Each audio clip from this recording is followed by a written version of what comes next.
안녕하세요. 아는 만큼 보이는 성경 노재원 목사입니다. 이번 시간은 기독교의 기본 진리 그 6번째 시간인데요. 주제는 삼위일체가 대체 뭐야? 입니다. 삼위일체 교리는 아주 중요한 기독교 교리입니다. 하지만 이해하기 쉽지 않은 게 사실입니다. 그러다 보니 성도들은 이 중요한 교리를 잘못 이해하고 있을 뿐 아니라 어떤 경우에는 자기도 모르게 이단과 동일한 주장을 할 때도 있습니다. 삼위일체 교리를 다룰 때 우리는 두 가지를 분명히 전제해야 합니다. 삼위일체 교리를 우리가 온전히 다 이해할 수 있는 것은 아닙니다. 그러므로 온전히 설명해낼 수도 없습니다. 단지 그 신비를 인정할 수 있을 뿐입니다. 삼위일체 교리를 나름대로 쉽게 설명해 보겠다고 그림이나 도식을 이용해 보려는 시도들을 하기도 합니다. 하지만 이것은 옳지 않습니다. 삼위일체 교리는 인간의 언어로 표현하기에는 한계가 있습니다. 하물며 언어보다 더 축약된 그림이나 도식으로 설명할 수는 없을 것입니다. 어정쩡한 그림으로 설명하려고 했다가는 큰 오류에 빠지게 됩니다. 예를 들면 성부, 성자, 성령 간에는 등식을 결코 쓸 수가 없습니다. 삼위일체를 설명하겠다고 이런 비유를 자주 사용합니다. 동일한 사람이 관계에 따라 아버지가 되기도 하고 남편이 되기도 하며 선생이 되기도 한다는 식이죠. 하지만 이런 설명은 양태론이라고 해서 틀린 설명일 뿐 아니라 이단들이 하는 주장입니다. 그러면 삼위일체를 어떤 방식으로 이해하는 것이 좋을까요?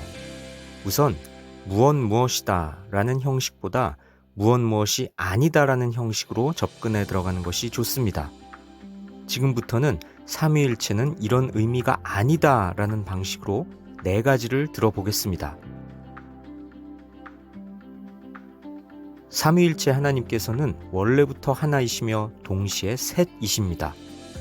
하나로 변하지 않으시고 또 하나로 합해지시는 것도 아닙니다. 삼위일체 하나님께서는 한 분 하나님께서 세 등분으로 나누시는 게 아닙니다. 또 한 분께서 다른 어떤 분보다 작거나 못하지도 않으십니다. 성부, 성자, 성령께서는 각각 온전한 하나님이십니다.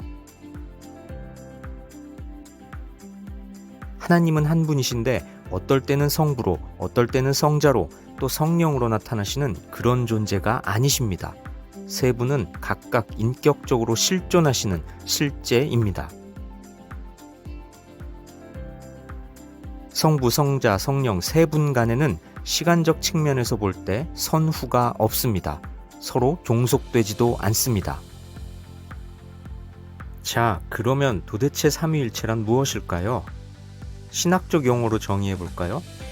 성부, 성자, 성령 세 위격께서는 각각 자신 안에 한 동일 실체 전부를 포함하신다.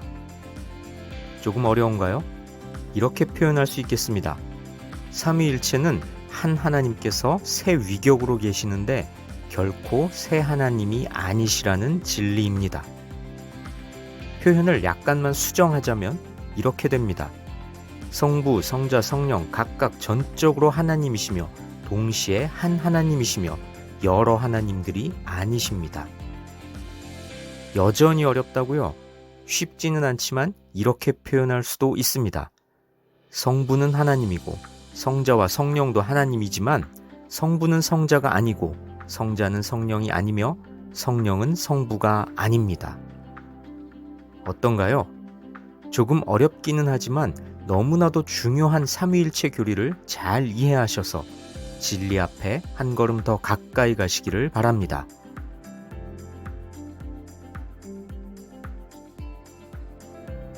성경에 삼위일체라는 말은 없지만 이 교리는 성경에 확실하게 근거를 두고 있습니다. 우선 예수께서 요한에게 세례를 받으시는 장면을 볼까요?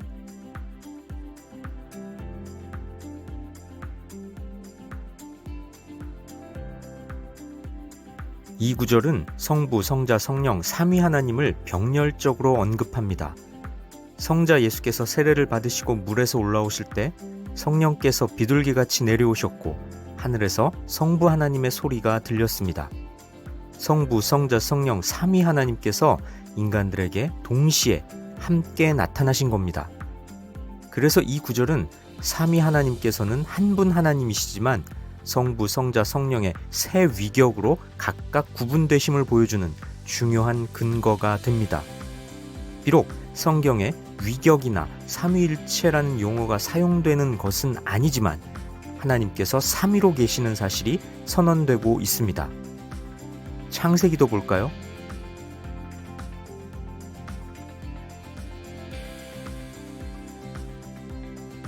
하나님께서는 자신을 지칭하시면서 우리라는 복수형 단어를 3번 반복합니다.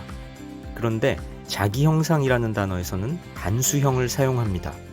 이 구절은 하나님께서 삼위에, 다시 말해 셋이지만 하나이신 분이라는 걸 보여줍니다.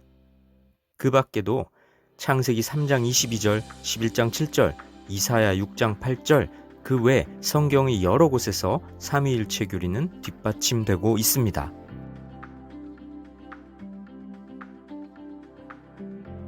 성령님도 하나님이심을 간접적으로 또는 완곡하게 선언하는 구절들이 성경에 적지 않게 있습니다. 대표적인 예를 하나만 들자면 사도행전 5장입니다.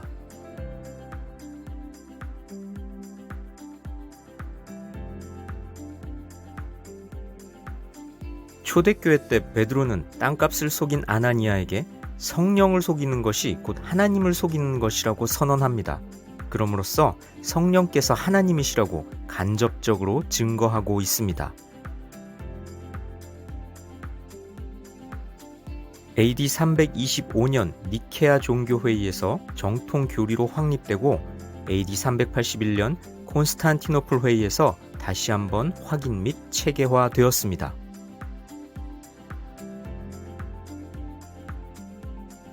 삼위일체를 부정하는 대표적인 이단은 여호와의 증인입니다. 이들은 성경에 삼위일체라는 말이 어디 있는가? 성경에 없는 교리를 왜 만들어 놓고 믿는가? 라며 성자 예수 그리스도의 신성을 부인합니다. 하지만 앞에서도 살펴봤듯이 삼위일체 교리는 분명히 성경이 증언하는 진리입니다. 지금까지 기독교의 기본 진리 그 6번째 시간으로 삼위일체란 대체 뭔지 살펴봤습니다. 노재원 목사와 함께하는 아는 만큼 보이는 성경, 다음 시간에 또 만나요.